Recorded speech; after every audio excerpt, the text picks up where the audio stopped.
Nouvelle révélation sur les possibilités de traitement des PFAS. Et Laurent, vous vous êtes rendu à l'université d'Oxford pour interviewer une chercheuse qui a fait une découverte très intéressante sur le sujet. Elle s'appelle Véronique Gouverneur et je vous propose de voir la découverte qui est la sienne et qui va quand même révolutionner ce monde des PFAS et la façon de les solutionner.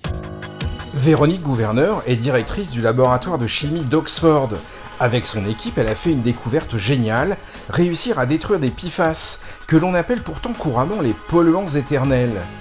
Ça, c'est un simple ruban de téflon qu'on utilise dans les laboratoires tous les jours. Les plombiers utilisent ça aussi couramment. Elle a accepté de nous en faire la démonstration en détruisant les PFAS contenus dans ce ruban de PTFE blanc, souvent utilisé par les plombiers comme joint anti-fuite.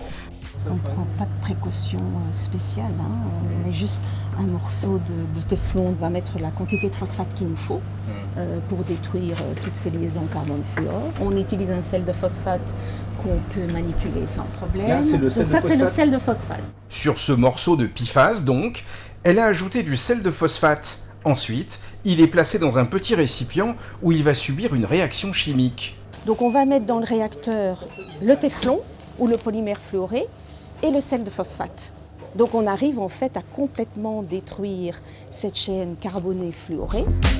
C'est dans un autre espace du laboratoire que va avoir lieu la réaction chimique, dans cette machine qui n'est ni plus ni moins qu'un petit réacteur. So we can close that.